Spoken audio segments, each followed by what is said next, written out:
Chapter 22. I returned to Dumran after my partner weekend and resumed duties at the school. I also coordinated with MLA Oja's office for the whitewash. Later in the week, I sat with a paint contractor in the staff room. My phone buzzed. Mother? Hi, this is Samantha from the foundation. How are you, Samantha? I said, pronouncing the words just right, as Verma sir would have liked. I'm great. How are the preparations going? We are working on it, I said slowly. Super. Listen, two of my colleagues are in Patna later this week. I think you should meet them. I tried hard to understand Samantha's words. Given their breakneck speed, meet whom?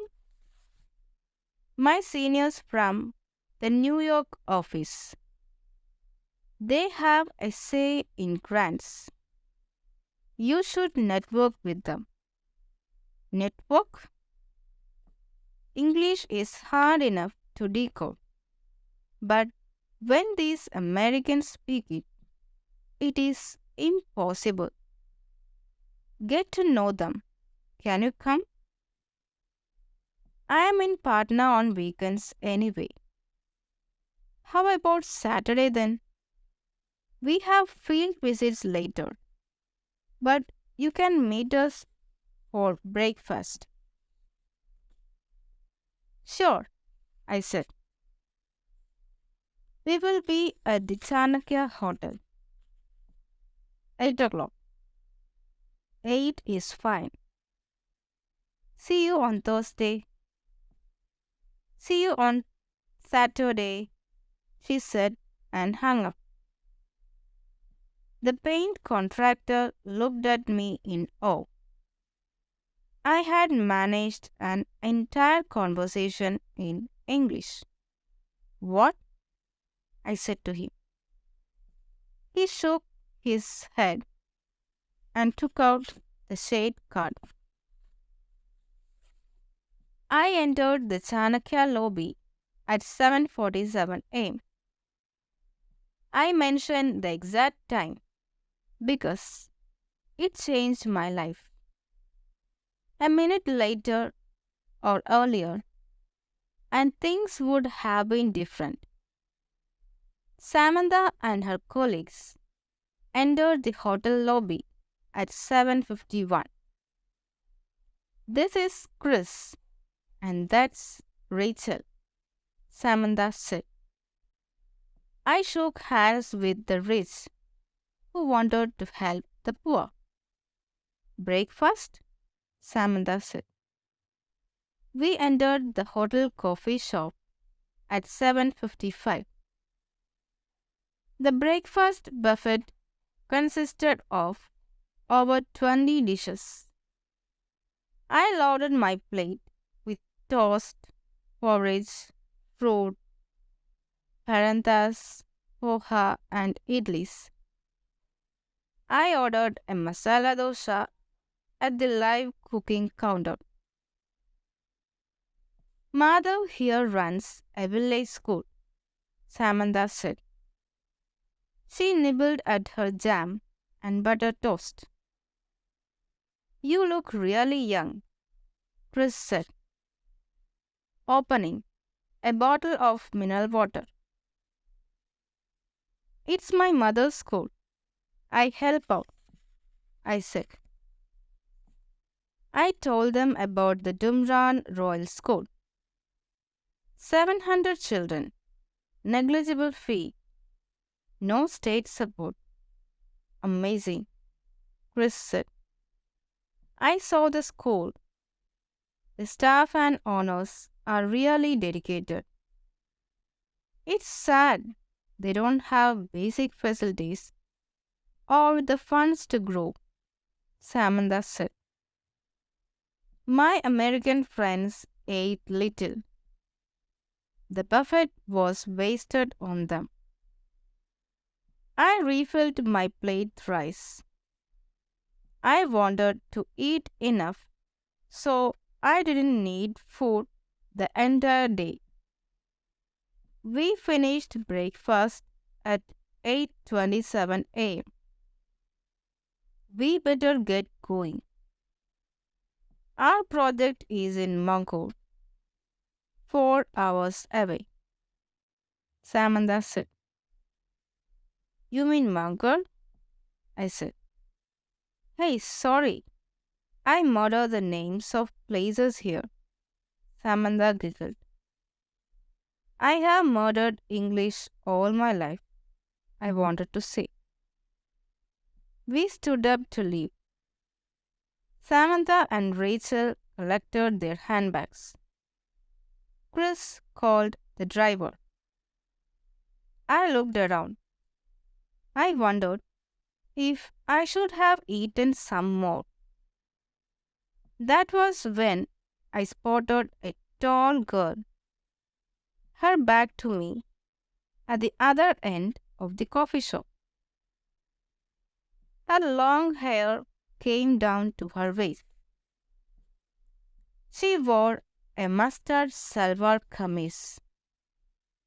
If she wasn't tall, I wouldn't have noticed her. If we had started breakfast a few minutes later, I would still be eating and wouldn't have noticed her. It had to be just that moment. At 8:29 a.m., when I stood up to leave, was exactly when she had stood up to leave as well. She picked some files from her table. Lovely meeting you, Mother, Chris said. He extended his hand.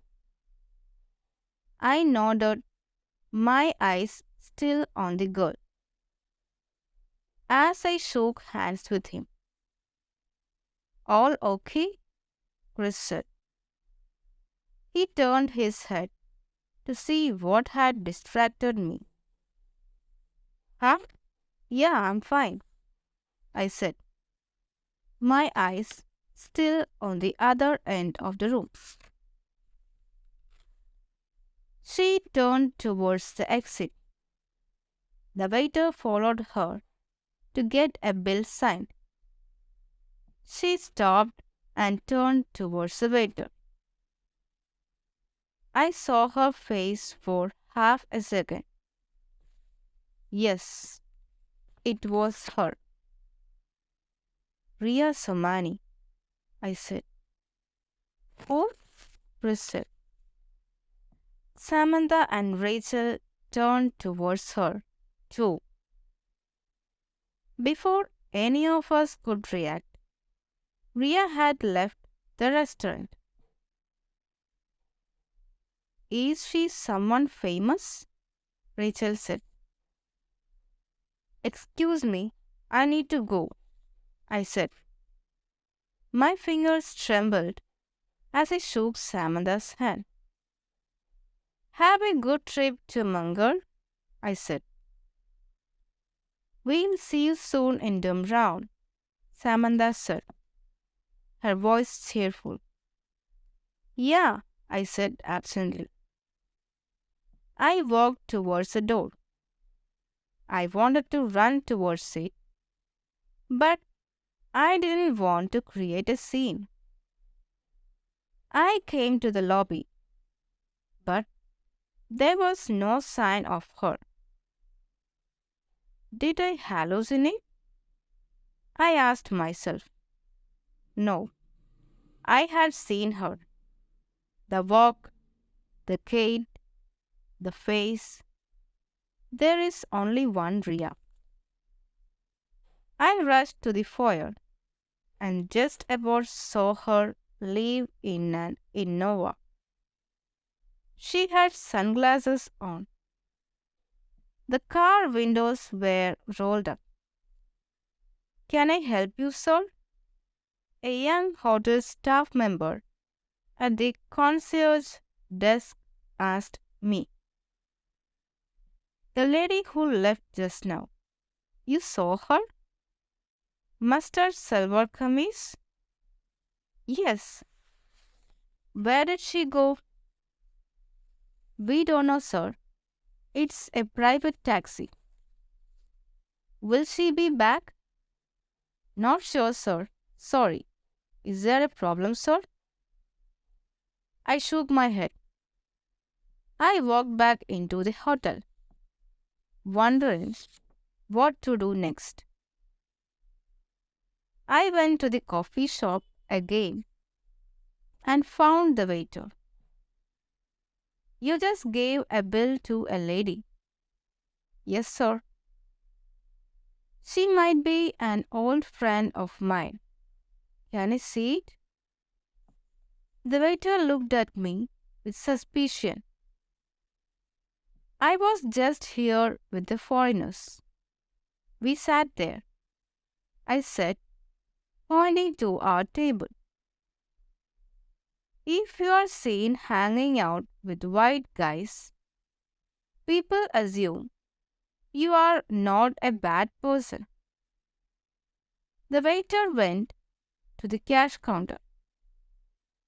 He brought back the bill. I saw her signature. Yes, I had bumped into Ria Somani. After all. "231, the waiter said. She signed the bill to her room. "She's staying here?" I said. "Of course," the waiter said. He looked at me as if I was a certified idiot. I heaved a sigh of relief. I came to the reception and inquired about a guest named Ria in 231. "Yes, it is a company booking. She is here for a week." "When will she come back?" "Can't say, sir. If you leave your name and number, we can ask her to contact you." I wasn't sure if Ria would do that. If I had to meet her, I had no choice but to wait. I decided to skip my English classes. I sat in the lobby, my eyes fixed on the entrance. I waited for 12 hours. I didn't allow myself to use the bathroom lest I miss her again. I didn't eat food or drink water all day either. My eyes scanned every car arriving at the hotel. At 7 in the evening, Samantha, Chris, and Rachel returned from their trip. Their faces had turned black with Bihar's dust. They looked exhausted. "Madhav?" Samantha said, surprised. "Oh, hi," I said, pretending to be equally astonished. "I came for another meeting." "At Chanakya itself?" Samantha said. I nodded. Chris said he needed a shower or he would die. They left me in the lobby and went up to their rooms. At 8:30 p.m., an Innova pulled into the front porch. Ria stepped out of it. My, my heart started to play hopscotch. A part of me wanted to run away. It shuddered at the thought of facing her. Another part had made me sit here without a break for 12 hours. She didn't notice me. She went up to the reception. 231, please, she said. The receptionist turned towards the key rack. I walked up to the reception. Excuse me, which way is the coffee shop? I said. I had to make it seem like she saw me first. That's Ria. She had to find me. If I found her, she might just run away. Oh my God, Ria said. Madhavja? Ria Somani, right? I said. Wow, you have difficulty recollecting my name, Madhavja? Ria Somani, I said, giving up all pretense of indifference. The receptionist seemed surprised at the happy coincidence right at her counter. Ria took her keys, and we stepped away from the counter. What are you doing here? She said. Wow, I still can't get over it, Madhavja. I am a Bihari. This is Patna. My hometown is not far away. I should ask you what you are doing here. Work. My company sent me. Work? Yeah, you didn't think I could work, Ria said. No, nothing like that. What kind of work? You moved to London, right? Ria looked around the hotel lobby. Let's talk properly, she said. You had dinner? No. Hungry? I could have eaten the flowers in the lobby at this point. A little bit, I said. Let's go to the coffee shop. Okay, but can I use the toilet first? I said. We entered the coffee shop. The waiter from the morning was still on duty. He gave me an all-knowing smile. I smiled back. You found madam, he said. Ass, I thought. What? Ria said. Nothing. Yes, for me and madam. Table for two, please.